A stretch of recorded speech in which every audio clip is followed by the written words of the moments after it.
Hello everyone, welcome to tasty dish by Sethu Palaniappan. இன்றைக்கி பலாக்கா வச்சு ஒரு சூப்பரான கிரேவி ரெசிபி தான் பார்க்க போகிறோங்க. இந்த கிரேவி நான்வெஜ் டேஸ்ட்டில் இருக்கும். ரொம்ப சிம்பிள் அண்ட் ஈஸி ரெசிபி தான். வாங்க எப்படி செய்யலான்றதை பார்க்கலாம்.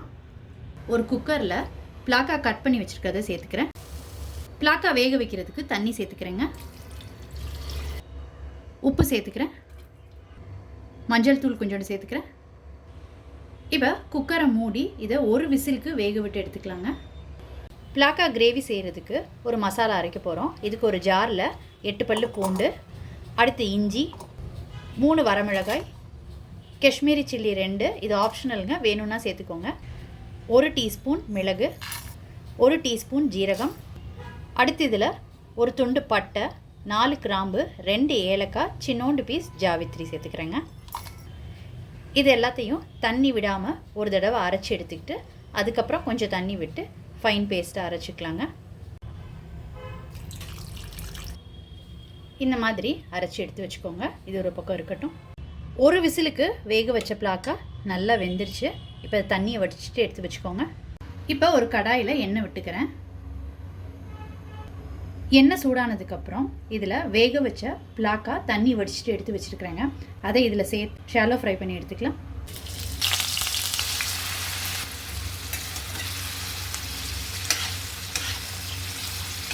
ஷாலோ ஃப்ரை பண்ணதை எடுத்துடலாங்க.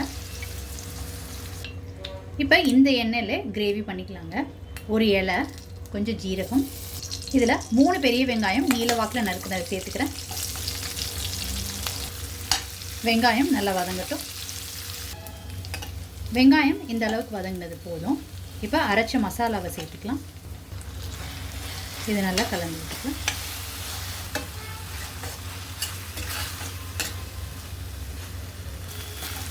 இஞ்சி பூண்டில் உள்ள ரா ஸ்மெல் போனதுக்கப்புறம் தக்காளி சேர்த்துக்கலாங்க. 2 தக்காளி ஃபைனாக சாப் பண்ணி சேர்த்துக்கிட்டு இருக்கேன். தக்காளி நல்லா வதங்கட்டும். இந்த டிஷ்ஷுக்கு தேவையான உப்பு சேர்த்துக்கிறேங்க. உப்பு சேர்த்துக்கிட்டா தக்காளியும் சீக்கிரம் வதங்கிடும். தக்காளி நல்லா மசிஞ்சிருச்சுங்க. இப்போ மசாலா பொருட்கள்லாம் சேர்த்துக்கலாம்.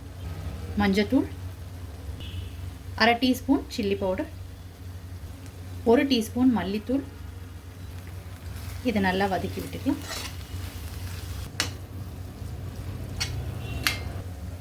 மிளகாய்த்தூள் மல்லித்தூளோட பச்சை வாடை போனதுக்கப்புறம் இப்போ இதில் 1 டம்ளர் தண்ணி சேர்த்துக்கிறேன்.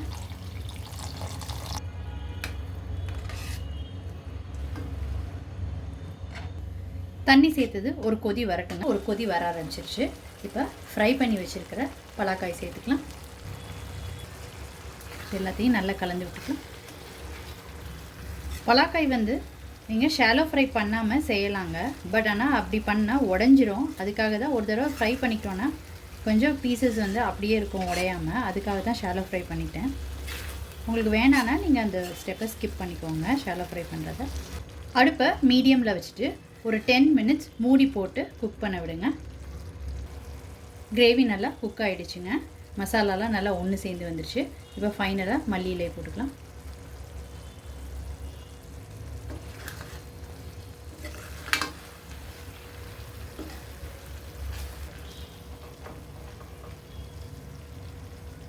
கிரேவி ரொம்ப சூப்பராக ரெடி ஆயிடுச்சுங்க. பலாக்காய் கிரேவி ரொம்ப சூப்பராக ரெடி ஆயிடுச்சுங்க. இது சப்பாத்தி, பூரி, தோசை, நான், வெரைட்டி ரைஸஸ் எல்லாத்துக்கூடையுமே ரொம்ப சூப்பராக இருக்குங்க. நான் இன்றைக்கி தேங்காய் பால் சாதத்து கூட தான் சர்வ் பண்ணியிருக்கிறேங்க. நீங்களும் இந்த ரெசிபி கண்டிப்பாக ட்ரை பண்ணி பாருங்கள். நான்வெஜ் கிரேவிக்கு இணையாக இருக்குங்க. ட்ரை பண்ணி பார்த்துட்டு உங்களோட கமெண்ட்ஸை சொல்லுங்கள். உங்களுக்கு இந்த ரெசிபி பிடிச்சிருந்துச்சுன்னா லைக் அண்ட் ஷேர் பண்ணுங்கள். உங்கள் ஃபேமிலி அண்ட் ஃப்ரெண்ட்ஸ்க்கு. Tasty dish by Sethu Palaniappan சேனலை சப்ஸ்கிரைப் பண்ணுங்கள். நோட்டிஃபிகேஷன் பெல்லை கிளிக் பண்ணுங்கள் for more videos. Thanks for வாட்சிங்.